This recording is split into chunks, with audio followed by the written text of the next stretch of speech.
ആശ്വാസം നേടാം. ഹൃത്തിനുള്ളിൽ ജീവൻ നൽകും വചനം, തിരുവചനം.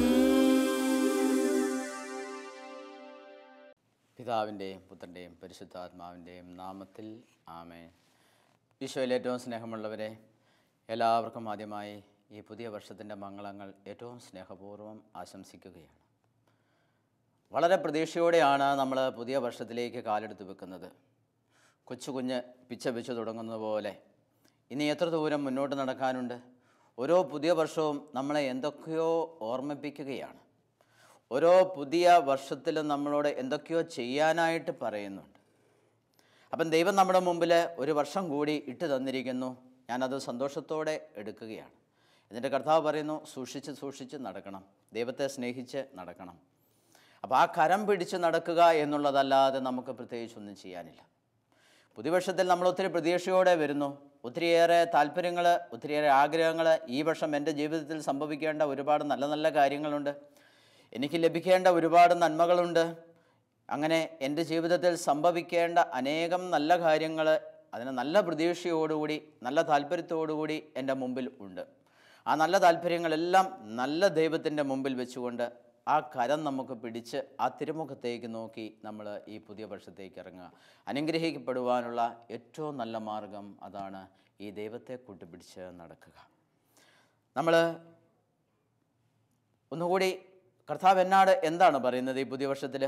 ഒരുപക്ഷെ തമ്പുരാൻ എന്നോട് പറയുന്നുണ്ട്, നീ അല്പം കൂടി മെച്ചപ്പെടണം, അല്പം കൂടി പുരോഗതി നിൻ്റെ ആധ്യാത്മിക ജീവിതത്തിലുണ്ടാവണം, അല്ലെങ്കിൽ നിൻ്റെ എന്തെങ്കിലുമൊക്കെ സ്വഭാവത്തിൻ്റെ പ്രത്യേകതകളിൽ അല്പം കൂടി നീ മെച്ചപ്പെടണം.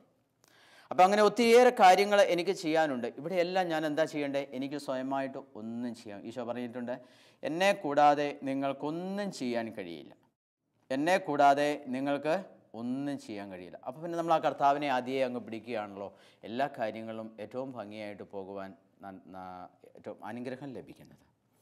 അപ്പോൾ ഒത്തിരിയേറെ ഉത്കണ്ഠകളും നമ്മുടെ മുമ്പിലുണ്ട്. നാളത്തെ ദിവസം എങ്ങനെയായിരിക്കും? എനിക്ക് ഭയമുണ്ട്. ഈ ഭയത്തോടുകൂടി നമ്മൾ നീങ്ങുന്നതിനേക്കാൾ നമ്മൾ പിടിച്ചിരിക്കുന്നത് കർത്താവിൻ്റെ കരമാണ്. എന്നെ സ്നേഹിക്കുന്ന എൻ്റെ ഈശോയുടെ കരമാണ് ഞാൻ പിടിച്ചിരിക്കുന്നത്. ഈ കരം പിടിച്ചിട്ടാണ് ഞാൻ ഇന്ന് മുന്നോട്ട് പോകുന്നത്. അപ്പം നമ്മൾ ഓർമ്മിക്കണം, ദൈവത്തിൻ്റെ മഹത്തായ പ്രവൃത്തികൾ, ദൈവത്തിൻ്റെ വചനത്തിൽ പറഞ്ഞിരിക്കുന്നത്, സംഭവിച്ച കാര്യങ്ങൾ, അവിടുത്തെ ശക്തമായ കരം പ്രവർത്തിച്ചത്, ഇതൊക്കെ നമ്മൾ ഓർമ്മിക്കണം. ഇത് നമ്മൾ ഓർമ്മിക്കുമ്പം ദൈവത്തിന് അസാധ്യമായിട്ട് ഒന്നുമില്ല എന്നുള്ള സത്യം നമുക്ക് ബോധ്യമാകും. അപ്പം ദൈവത്തിന് ഒന്നും അസാധ്യമായിട്ടില്ല എന്നുള്ള സത്യം നമുക്ക് ബോധ്യമാകുമ്പോൾ എൻ്റെ ഈ പുതിയ വർഷമല്ല, എത്ര പുതിയ വർഷം വന്നാലും ശരി, ഞാൻ എവിടെയെല്ലാം പോകേണ്ടി വന്നാലും ശരി, എൻ്റെ ദൈവം എന്നെ പരിപാലിക്കുമെന്നുള്ള വിശ്വാസവും ആ ഒരു ഉറപ്പും, ആ ഒരു വിശ്വാസവും ആ ഒരു ഉറപ്പും ഇതാണ് നമുക്ക് വേണ്ടത്. നമ്മുടെ ജീവിതത്തിൽ നമ്മൾ ഒറ്റയ്ക്കായി പോകാതിരിക്കാനായിട്ട് യോഹന്നാൻ്റെ സുവിശേഷം 16-ാമത്തെ അധ്യായത്തിൽ ഒരു സഹായകനെ നമുക്കായിട്ട് തന്നിട്ടുണ്ട്. ഈ സഹായകൻ ആരാണ്? പരിശുദ്ധാത്മാവ്. ഈ പരിശുദ്ധാത്മാവിനെ കൂട്ടുപിടിച്ച് നമ്മൾ പോവുകയാണ്. എനിക്കറിയാൻ പാടില്ലാത്തൊരു വഴിയിലേക്ക് ഞാൻ പോവുകയാണ്, ഒരു ദേശത്തേക്ക് ഞാൻ പോവുകയാണ്. ഞാൻ യൂറോപ്പിന് പോവുകയാണെന്ന് വിചാരിക്കുക. ഒരുപാട് എയർപോർട്ടുകൾ ഞാൻ കടന്നു പോകണം. ഒരുപാട് ഇൻ്റർനാഷണൽ എയർപോർട്ടുകളിലൂടെ ഞാൻ നടന്ന് കണ്ടുപിടിച്ച് ഭാഷ അറിയത്തില്ല, അങ്ങനെ ഒത്തിരിയേറെ ബുദ്ധിമുട്ടുകളുണ്ട്. അപ്പം ഞാൻ തനിച്ച് പോവുക എന്ന് പറയുന്നത്, യൂറോപ്പിൽ വരെ എത്തുക എന്ന് പറയുന്നത് വലിയ ബുദ്ധിമുട്ടാണ്. ഞാൻ ഈ കേരളത്തിൻ്റെ ഒരു മൂലയിൽ കിടക്കുന്ന ഒരു മനുഷ്യനെ യൂറോപ്പിൻ്റെ അങ്ങേയറ്റത്ത് എത്തണമെങ്കിൽ എനിക്ക് ഒത്തിരി അറിവ് വേണം, ഞാൻ ഒത്തിരിയേറെ കാര്യങ്ങൾ ചെയ്യുവാനുണ്ട്. അപ്പോൾ ആരെങ്കിലും എന്നോട് പറഞ്ഞു, എന്നെ അയക്കുന്ന ആൾ പറയുകയാണ്, സഹായിക്കാനായിട്ട് നിൻ്റെ കൂടെ ഒരാളെ ഞാൻ വിടുകയാണ് എന്ന് പറഞ്ഞാൽ വളരെ സന്തോഷമായി. പിന്നെ ഞാനൊന്നും അസ്വസ്ഥപ്പെടേണ്ട കാര്യമില്ല, എന്നെ സഹായിക്കാൻ ഇതെല്ലാം അറിയാവുന്ന ഒരാൾ കൂടെയുണ്ട്. ഇതാണ് സഹായകനായ പരിശുദ്ധാത്മാവ്. ഈ സഹായകൻ നമ്മുടെ കൂടെയുമ്പോൾ അവൻ്റെ ഒരു പ്രത്യേകത, വരാനിരിക്കുന്ന കാര്യങ്ങൾ അവൻ നിങ്ങളെ അറിയിക്കും. പാപത്തെക്കുറിച്ചും നീതിയെക്കുറിച്ചും ന്യായവിധിയെക്കുറിച്ചും അവൻ നമ്മെ ഓർമ്മപ്പെടുത്തും. പിന്നെയോ വരാനിരിക്കുന്ന കാര്യങ്ങൾ അവൻ നിന്നോട് പറയും. നീ ഇന്നിങ്ങനെ ചെയ്തു കഴിഞ്ഞാൽ നാളെ നിനക്കതൊരു മണ്ടത്തരമായി തീരും, നാളെ നിനക്കൊരു അപകടമായി തീരും, നാളെ നിനക്കൊരു കുടുക്കായി തീരും, നാളെ നിനക്കൊരു കെണിയായി തീരും. ഇതാര് പറയും? സഹായകനായ പരിശുദ്ധാത്മാവിനോട് പറയും, അത് നീ ചെയ്യരുത്. കാരണം അവൻ വരാനിരിക്കുന്ന കാര്യങ്ങൾ, ഞാൻ ഈ വഴിയിലൂടെ പോയാൽ വരാൻ പോകുന്ന മണ്ടത്തരങ്ങൾ എന്തൊക്കെയാണ് എന്ന് ഈ സഹായകനായ പരിശുദ്ധാത്മാവ് എന്നെ പഠിപ്പിക്കും. അപ്പോൾ നമ്മൾ ഓർമ്മിക്കേണ്ടത് ദൈവത്തിൻ്റെ മഹത്തായ പ്രവൃത്തികൾ നമ്മൾ ജനിക്കുന്നതിന് മുമ്പ് തന്നെ ഈ ഭൂമിയിൽ സംഭവിച്ചിട്ടുള്ള ദൈവത്തിൻ്റെ ശക്തമായ കരം പ്രവർത്തിച്ചത് വഴി സംഭവിച്ചിട്ടുള്ള അതിവിപുലമായ മഹത്തായ ഒത്തിരിയേറെ കാര്യങ്ങളുണ്ട്. കർത്താവിൻ്റെ ശക്തമായ കരം പ്രവർത്തിച്ചതിൻ്റെ തെളിവുകൾ ഈ ഭൂമിയിലുണ്ട്. അപ്പോൾ അതൊക്കെ നോക്കിക്കണ്ടുകൊണ്ട് അതൊക്കെ ഓർത്തുകൊണ്ട് ഞാൻ കർത്താവിൻ്റെ കരം അങ്ങ് പിടിച്ച് മുന്നോട്ട് പോവുകയാണ്. ജെറമ്യാ പ്രവാചകൻ്റെ പുസ്തകം 5-ാമത്തെ അധ്യായം 22-ാമത്തെ തിരുവചനം ഇങ്ങനെ പറയുന്നു: കടലിന് അതിരായി ഞാൻ മണൽ തീരം സ്ഥാപിച്ചു. അലംഘ്യമായ അതിർത്തി. കടലിന് അതിരായി ഞാൻ മണൽ തീരം സ്ഥാപിച്ചു. അത് അലംഘ്യമായ അതിർത്തിയാണ്. തിരകൾ ആഞ്ഞടിച്ചാലും വിജയിക്കുകയില്ല. അവ ആർത്തിരമ്പിയാലും അതിനെ മറികടക്കുകയില്ല. ദൈവത്തിൻ്റെ മഹത്തായ ജ്ഞാനം. നമ്മളൊക്കെ കടൽ കണ്ടിട്ടുണ്ട്. എത്രയോ ഭീകരമായ ഒരവസ്ഥയാണ്. ഈ കടലിലെ തിരമാലകൾ കരയിലേക്ക് ആഞ്ഞടിച്ച് വരുന്നത് നമ്മൾ കണ്ടിട്ടുണ്ട്. എത്ര ശക്തിയോടെ ആഞ്ഞടിച്ചാലും ദൈവം സ്ഥാപിച്ച ആ മണൽത്തിട്ടയുടെ മുകളിൽ അത് ഇല്ലാതായിത്തീരുകയാണ്. അപ്പോൾ അത് വചനം പറയുന്നത്, കടലിന് അതിരായി ഞാൻ മണൽ തീരം സ്ഥാപിച്ചു. അലംഘ്യമായ ഒരു അതിർത്തിയാണത്. ഈ അലംഘ്യമായ അതിർത്തിയിൽ തട്ടി ആഞ്ഞടിച്ചു വരുന്ന തിരമാലകൾ അവിടെ ഇല്ലാതായിത്തീരുന്നു. ഇത് ദൈവത്തിൻ്റെ ശക്തമായ പ്രവൃത്തിയാണ്. ദൈവം വളരെ മനോഹരമായിട്ട് അവിടുത്തെ സ്വർഗീയ ജ്ഞാനത്താൽ അവിടുന്ന് ചെയ്തിരിക്കുന്ന കാര്യമാണ്. അപ്പം ഈ അതിർത്തി സ്ഥാപിച്ചതുപോലെ, കടലിന് അതിലായി മണൽ തീരം സ്ഥാപിച്ചതുപോലെ, എന്നെ സംബന്ധിച്ചും ദൈവത്തിന് അലംഘ്യമായ ഒരു നിയമമുണ്ട്. അമ്മയുടെ ഉദരത്തിൽ ഉരുവായപ്പോഴേ തന്നെ ദൈവം എന്നെ കണ്ടിരിക്കുന്നു. പൗലോസ് അപ്പോസ്തലൻ പറയുന്നുണ്ട്, ഞാൻ എൻ്റെ അമ്മയുടെ ഉദരത്തിൽ ഉരുവായപ്പോൾ തന്നെ ദൈവം എന്നെക്കുറിച്ചുള്ള എല്ലാ പദ്ധതികളും മെനഞ്ഞ് തയ്യാറാക്കിയിട്ടുണ്ട്. ഈ ഇടയ്ക്ക് വെച്ച് കിട്ടിയ ഈ പുതുവർഷത്തിലേക്ക് ഇറങ്ങാൻ നമ്മൾ ഭയപ്പെടണമോ? വേണ്ട. ഈ ശക്തമായ കരം പിടിച്ച് എന്നെക്കുറിച്ച് ശക്തമായ പ്ലാനും പദ്ധതികളും രൂപിച്ചു വെച്ചിരിക്കുന്ന ദൈവത്തിൻ്റെ കരം പിടിച്ച് മുന്നോട്ട് പോകുമ്പോൾ എത്ര പുതിയ വർഷം നമ്മുടെ ജീവിതത്തിലേക്ക് കടന്നു വന്നാലും എല്ലാം നമുക്ക് അനുഗ്രഹം. അബ്രാഹത്തോട് ദൈവം പറഞ്ഞാലും, നിന്നെ ഞാൻ ഒരു അനുഗ്രഹമാക്കും. നമ്മളെയും എല്ലായിടത്തും ദൈവം അനുഗ്രഹമാക്കും. അപ്പം എന്നെ സംബന്ധിച്ചും ദൈവത്തിന് അലംഘ്യമായ ഒരു നിയമമുണ്ട്. ആ നിയമമനുസരിച്ച് ഞാനങ്ങ് പോകണം. അപ്പം ദൈവം മണൽത്തിട്ട കടലിന് അതിർത്തിയായി സ്ഥാപിച്ചതുപോലെ എൻ്റെ ജീവിതത്തിനും ദൈവം ചില അതിർത്തികളൊക്കെ സ്ഥാപിച്ച് എൻ്റെ ജീവിതത്തിന് വ്യക്തമായ പ്ലാനും പദ്ധതിയും ദൈവത്തിനുണ്ട്. ആ പ്ലാനും പദ്ധതിയും അനുസരിച്ച്, ദൈവമേ ഞാൻ എല്ലാ കാര്യങ്ങളും അങ്ങേക്ക് കീഴ്പ്പെടുന്നു, ആ പദ്ധതി അനുസരിച്ച് തന്നെ ദൈവമേ അങ്ങയുടെ മഹത്തായ ജ്ഞാനമനുസരിച്ച് എൻ്റെ ജീവിതവും മുന്നോട്ട് നീങ്ങട്ടെ എന്ന് പറഞ്ഞ് ഈ പുതിയ വർഷത്തിലേക്ക് നമ്മൾ ഇറങ്ങിത്തിരിക്കുമ്പോൾ അത് അനുഗ്രഹമായി തീരും. അവിടുത്തെ വചനം നമുക്ക് കരുത്താകണം. ഈ പുതിയ വർഷത്തിൽ അവിടുത്തെ വചനമാണ് നമ്മളെ ശക്തിപ്പെടുത്തേണ്ടത്. ഈ വചനമാണ് നമ്മളെ നയിക്കേണ്ടത്. ജെറമ്യായുടെ പുസ്തകം 5-ാം അധ്യായം 24-ാമത്തെ തിരുവചനത്തിൽ ദൈവത്തിൻ്റെ മറ്റു പദ്ധതികളെക്കുറിച്ച്, ഭൂമിയെക്കുറിച്ചുള്ള പദ്ധതികളെക്കുറിച്ച് പ്രവാചകൻ പറയുകയാണ്. നമ്മുടെ ദൈവമായ കർത്താവിനെ നമുക്ക് ഭയപ്പെടാം. നമ്മുടെ ദൈവമായ കർത്താവിനെ നമുക്ക് ഭയപ്പെടാം. അവിടുന്ന് യഥാസമയം മഴ പെയ്യിക്കുന്നു. ശരത്കാല വർഷവും വസന്തകാല വർഷവും അവിടുന്ന് നൽകുന്നു. വിളവെടുപ്പിനുള്ള ആഴ്ചകൾ തെറ്റാതെ അവിടുന്ന് നമുക്ക് നിയോഗിച്ചു തരുന്നു. പ്രവാചകൻ വേറൊരു കാര്യം കൂടി പറയുകയാണ്, നിങ്ങളുടെ ദുഷ്കൃത്യങ്ങളാണ് ഇവയെല്ലാം നിങ്ങൾക്ക് നഷ്ടപ്പെടുത്തിയത്. അപ്പോൾ നമുക്ക് ഇവയിൽ ഏതെങ്കിലും ദൈവമലംഘ്യമായ ഒരു നിയമം നമുക്കായി നൽകിയിട്ടുണ്ട് എങ്കിൽ, അവയിൽ ഏതെങ്കിലും ഒന്ന് നമുക്ക് നഷ്ടപ്പെടുത്തിയിട്ടുണ്ടെങ്കിൽ നിങ്ങളുടെ ദുഷ്കൃത്യങ്ങളാണ് ഇവയെല്ലാം നഷ്ടപ്പെടുത്തിയത് എന്ന് പ്രവാചകനിലൂടെ കർത്താവ് പറയുകയാണ്. അപ്പം നമ്മുടെ ദുഷ്കൃത്യങ്ങളാണ് നമുക്ക് എന്തെങ്കിലുമൊക്കെ നഷ്ടപ്പെട്ടിട്ടുണ്ടെങ്കിൽ നഷ്ടപ്പെടാനുള്ള കാരണം. അപ്പോൾ അതുകൊണ്ട് ഈ പുതിയ വർഷത്തിലേക്ക് നമ്മൾ കാലെടുത്ത് വയ്ക്കുമ്പോൾ ആ കരം നമുക്ക് പിടിക്കാം, തെറ്റുപറ്റാതിരിക്കാൻ, വീഴ്ചകൾ സംഭവിക്കാതിരിക്കാൻ, ശക്തമായി താങ്ങുന്ന, ഇതിനു മുമ്പ് നമുക്ക് ജനിക്കുന്നതിന് മുമ്പ് നമ്മുടെ തന്നെ ജീവിതത്തിൽ ദൈവം ചെയ്തിട്ടുള്ള മഹത്തായ പ്രവൃത്തികൾ ദിവസവും നമ്മൾ ഓർത്തുകൊണ്ട് പരിശുദ്ധ അമ്മയ്ക്ക് മംഗളവാർത്ത കിട്ടിക്കഴിയുമ്പോൾ പരിശുദ്ധ അമ്മ ഒരു സ്തോത്രഗീതം ആലപിക്കുന്നുണ്ട്. ഈ സ്തോത്രഗീതത്തിൽ ദൈവം ചെയ്ത മഹത്തായ കാര്യങ്ങൾ പരിശുദ്ധ അമ്മ എടുത്തു പറയുന്നുണ്ട്. അവിടുത്തെ ശക്തമായ കരം പ്രവർത്തിച്ചതിൻ്റെ അടയാളങ്ങൾ ഓരോന്നോരോന്ന് പരിശുദ്ധ അമ്മ എടുത്തു പറഞ്ഞുകൊണ്ട് ദൈവത്തിന് നന്ദി പറഞ്ഞ് വാഴ്ത്തുകയാണ്. ഇതുപോലെ എൻ്റെ ഓരോ ദിവസവും എൻ്റെ ജീവിതത്തിൽ എനിക്ക് ഓർമ്മ വെച്ച നാളുകൾ മുതൽ എൻ്റെ ജീവിതത്തിൽ ദൈവം പ്രവർത്തിച്ച മഹത്തായ കാര്യങ്ങൾ ഓർത്തോർത്തോർത്ത് ഞാൻ നന്ദി പറഞ്ഞുകൊണ്ട് വേണം. കത്തോലിക്കാ സഭയുടെ മതബോധന ഗ്രന്ഥം 1064-ാമത്തെ ഖണ്ഡികയിൽ ഇങ്ങനെ, നിൻ്റെ വിശ്വാസ പ്രമാണം നിനക്കൊരു കണ്ണാടി പോലെയാകട്ടെ. നിൻ്റെ വിശ്വാസ പ്രമാണം നിനക്കൊരു കണ്ണാടി പോലെയാകട്ടെ. നീ വിശ്വസിക്കുന്നു എന്ന് നീ പറയുന്ന എല്ലാം വിശ്വസിക്കുന്നുണ്ടോ എന്ന് കാണാൻ നീ നിന്നെ തന്നെ അതിൽ നോക്കിക്കാണുക. ഓരോ ദിവസവും നിൻ്റെ വിശ്വാസത്തിൽ സന്തോഷിക്കുകയും ചെയ്യുക.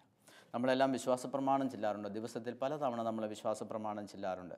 ചിലപ്പോൾ ചിലർ തിന്മയുടെ ശക്തികളിൽ നിന്ന് മോചനം നേടുവാനായി കൂടുതൽ വിശ്വാസ പ്രമാണം ചെല്ലാറുണ്ട്. അപ്പോൾ കത്തോലിക്കാ സഭയുടെ മതബോധന ഗ്രന്ഥം നമ്മെ ഓർമ്മപ്പെടുത്തുകയാണ്, നിൻ്റെ വിശ്വാസ പ്രമാണം നിനക്കൊരു കണ്ണാടി പോലെയായിരിക്കട്ടെ. ഞാനിതെല്ലാം ചൊല്ലി ചൊല്ലി തീർക്കുന്നുണ്ട്, പക്ഷേ അത് എനിക്കൊരു കണ്ണാടി പോലെ ആകണം. എങ്ങനെ? നീ വിശ്വസിക്കുന്നു എന്ന് പറയുന്ന കാര്യങ്ങളെല്ലാം വിശ്വസിക്കുന്നുണ്ടോ എന്ന് അതിൽ നോക്കിയാൽ നിനക്ക് മനസ്സിലാവും. അതിൽ തന്നെ നീ നോക്കിക്കാണുക. ഓരോ ദിവസവും നിൻ്റെ വിശ്വാസത്തിൽ നീ സന്തോഷിക്കുകയും ചെയ്യുക. നമ്മുടെ മുമ്പിൽ ഇനി ഓരോ ദിവസവും ജനുവരി 1, ജനുവരി 2, ജനുവരി 3, 4, ജനുവരി, ഫെബ്രുവരി, മാർച്ച്, അങ്ങനെ മാസങ്ങളും കടന്നു പോകും. അപ്പം നമ്മൾ കടന്നു പോകുന്ന ഓരോ ദിവസവും കത്തോലിക്കാ സഭയുടെ മതബോധന ഗ്രന്ഥം നമ്മെ പഠിപ്പിക്കുന്നു, നിൻ്റെ വിശ്വാസത്തിൽ നീ ഓരോ ദിവസവും സന്തോഷിക്കണം. നിൻ്റെ വിശ്വാസത്തിൽ നീ ഓരോ ദിവസവും സന്തോഷിക്കുമ്പോൾ അത് ദൈവത്തിന് നിന്നെ അനുഗ്രഹിക്കുവാനുള്ള കാരണമായി തീരും. ദൈവം നിൻ്റെ കരം പിടിക്കും.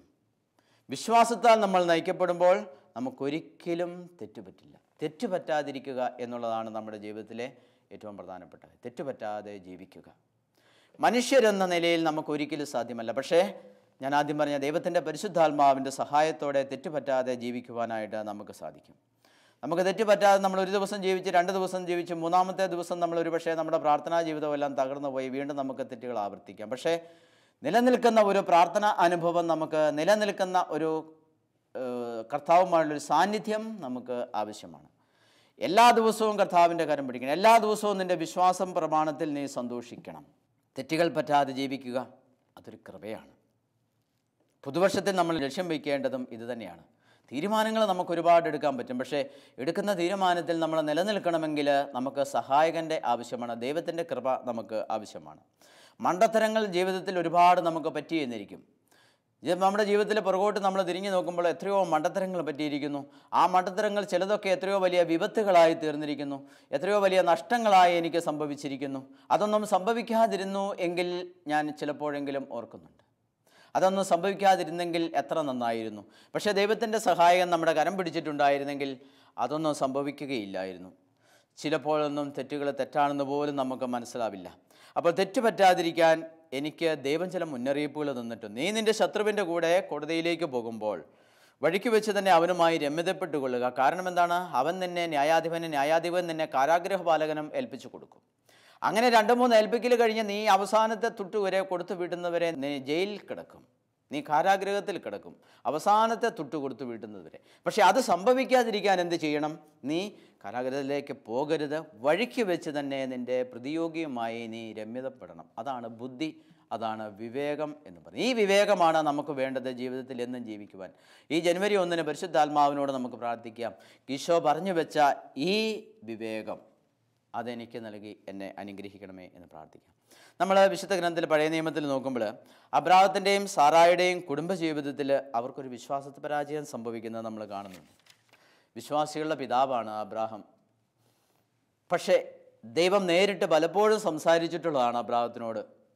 എന്നിട്ട് പോലും വിശ്വാസചാര്യത്തിൽ അബ്രാഹത്തിനൊരു ചെറിയ പരാജയം സംഭവിച്ചു.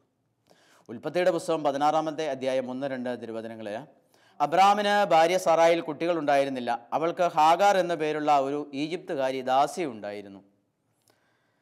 സാറായി അബ്രാമിനോട് പറഞ്ഞു, മക്കളുണ്ടാകാൻ ദൈവം എനിക്ക് വരം തന്നിട്ടില്ല. സാറായി തീരുമാനിച്ചു, ആകാശത്തിലെ നക്ഷത്രങ്ങൾ പോലെയും കടൽ തീരത്തെ മണൽത്തരികൾ പോലെയും നിനക്ക് മക്കളുണ്ടാകുമെന്ന് ദൈവം വാഗ്ദാനം ചെയ്തിട്ടുണ്ട്. ദൈവം ഇടയ്ക്കിടയ്ക്ക് ആ വാഗ്ദാനം ഓർമ്മിപ്പിക്കുന്നുമുണ്ടായിരുന്നു. പക്ഷേ ഇവിടെ സാറ ഒരു തീരുമാനമെടുത്തു, മക്കളുണ്ടാകാൻ ദൈവം എനിക്ക് വരം തന്നിട്ടില്ല.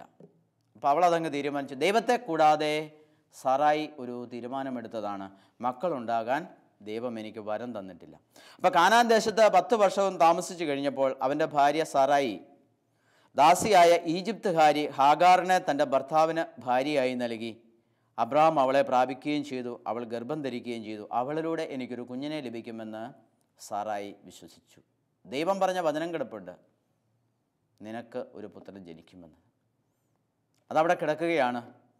അതിനെ മറികടന്നുകൊണ്ട് സാറായി എടുത്ത ഒരു തീരുമാനമാണിത്. അന്നാട്ടിൽ നിലനിന്നിരുന്ന ഒരു നിയമമാണ് ഭാര്യയ്ക്ക് മക്കളില്ല എങ്കിൽ ഭർത്താവ് ദാസിയെ പ്രാപിക്കുകയും അവളിലൂടെ സന്താനങ്ങളെ അവർക്ക് നേടുകയും ചെയ്യാമെന്ന ഒരു നിയമം അന്നാട്ടിൽ നിലനിന്നിരുന്നു. ആ നിയമം സാറ എടുത്തു പ്രയോഗിച്ചു. ദൈവത്തെ കൂടാതെ എടുത്ത തീരുമാനം. എന്ത് സംഭവിച്ചു? താൻ ഗർഭിണിയാണെന്നറിഞ്ഞപ്പോൾ യജമാനത്തിയെ അവൾ നിന്നയോടെ വീക്ഷിച്ചു. വഴക്കായി. സാറായി അബ്രാമിനോട് പറഞ്ഞു, എൻ്റെ ദുരിതത്തിന് കാരണം നിങ്ങളാണ്. എൻ്റെ ദുരിതത്തിന് കാരണം നിങ്ങളാണ്. അബ്രാഹത്തിൻ്റെ ചുമലിൽ വെച്ചു കൊടുത്തു. അബ്രാം പറഞ്ഞു, ഉൽപ്പത്തിയുടെ പുസ്തകം 16-ാം അധ്യായം 6-ാമത്തെ തിരുവചനം. അബ്രാം പറഞ്ഞു, നിന്റെ ദാസി ഇപ്പോഴും നിന്റെ കീഴിൽ തന്നെയാണ്. നിന്റെ ഇഷ്ടം പോലെ അവളോട് പെരുമാറിക്കൊള്ളുക. സാറായി അവളോട് ക്രൂരമായി പെരുമാറാൻ തുടങ്ങി. അപ്പോൾ അവൾ സാറായിയെ വിട്ട് ഓടിപ്പോയി.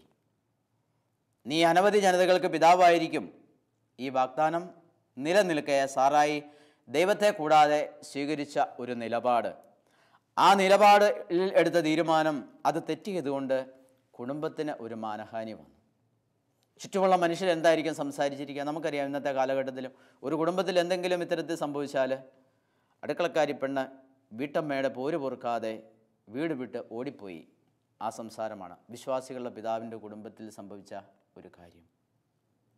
സ്നേഹമുള്ള സഹോദരങ്ങളെ, ഈ പുതിയ വർഷത്തിൽ നമ്മൾ നിന്ന് നിൽക്കുമ്പോൾ ദൈവത്തെ കൂടാതെ നമ്മൾ എടുക്കുന്ന തീരുമാനങ്ങൾ ഈ തരത്തിൽ തെറ്റിപ്പോകാം.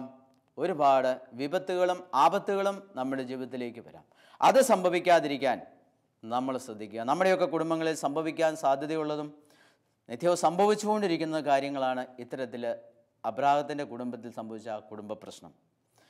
അപ്പോൾ കുടുംബ പ്രശ്നങ്ങൾ മൂത്ത് വേലക്കാരി വീട് വിട്ടുപോയി എന്ന് ജനം സംസാരിക്കുമ്പോൾ അതവിടെ ഒരു കുറവാണ്.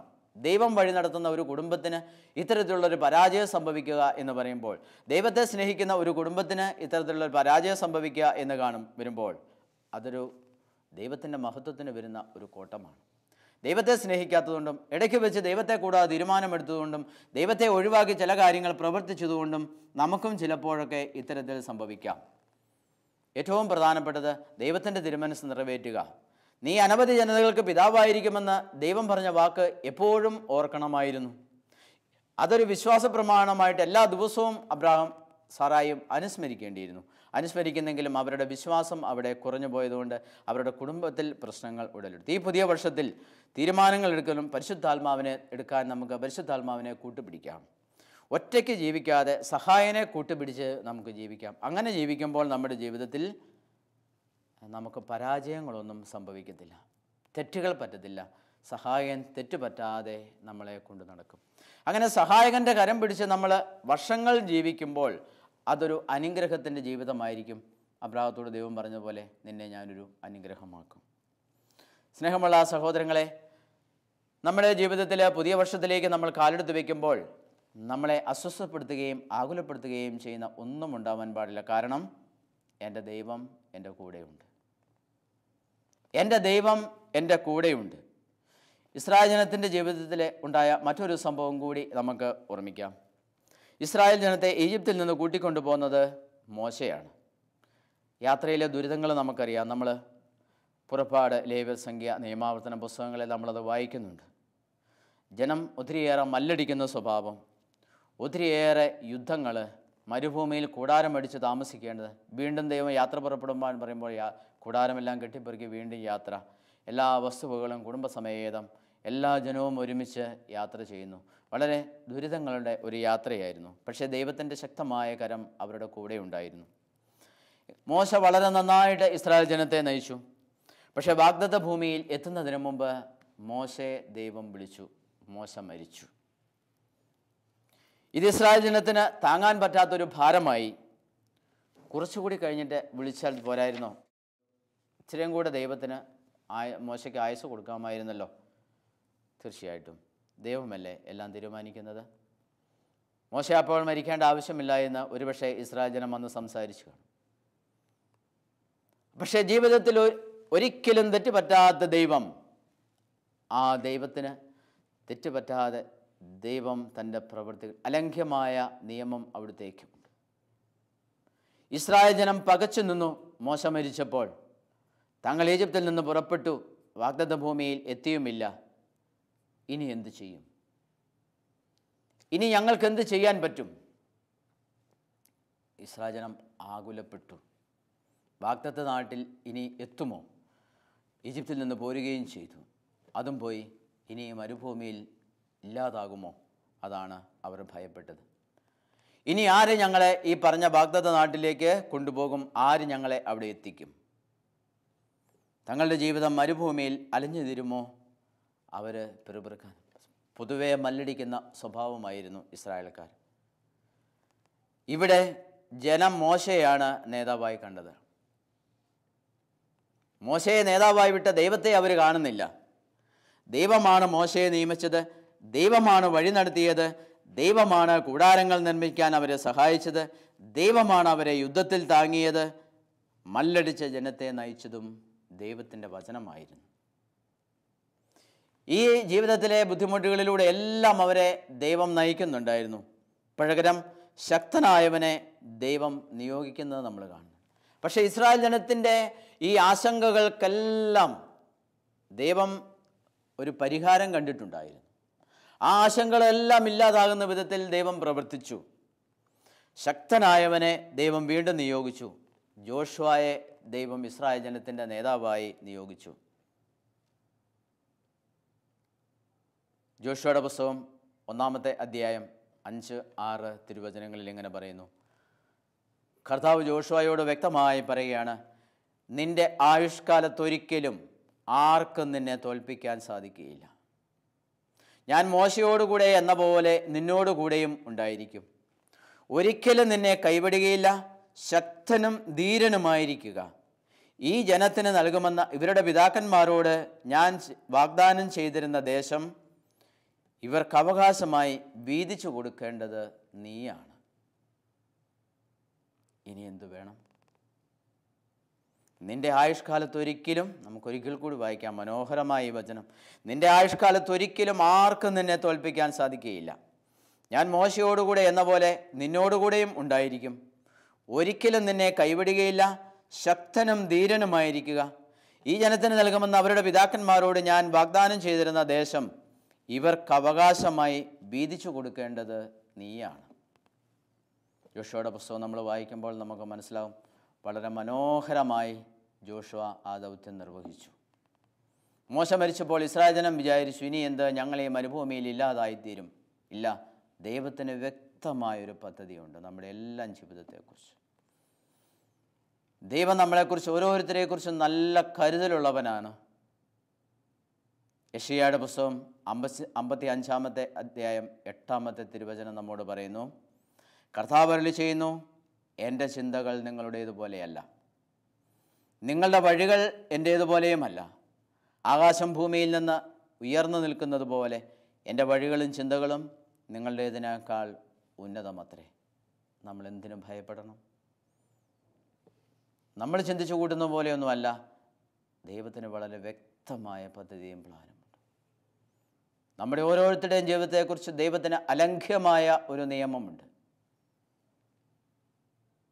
കർത്താവാണ് ഇത് പറയുന്നത്. നമുക്ക് തമ്പുരാൻ്റെ വചനത്തിൽ വിശ്വസിക്കാം.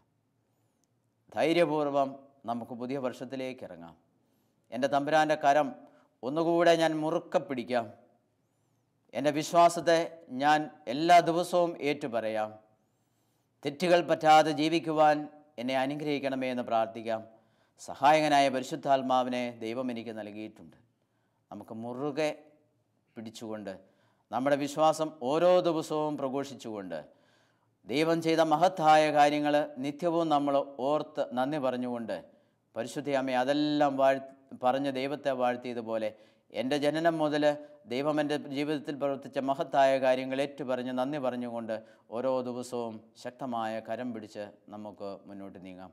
അനുഗ്രഹപ്രദമായ ഒരു പുതിയ വർഷം എല്ലാവർക്കും ആശംസിക്കുന്നു. നമുക്കൊരു നിമിഷം പ്രാർത്ഥിക്കാം. സ്നേഹപിതാവായ ദൈവമേ, ആകുലതകളുടെയും അസ്വസ്ഥതകളുടെയും നടുവിൽ ഞങ്ങളുടെ ഒത്തിരിയേറെ പരാതികളുടെയും മുമ്പിൽ ഞങ്ങളിതാ അങ്ങയുടെ കരം പിടിച്ച് മുന്നോട്ട് നീങ്ങുന്നു.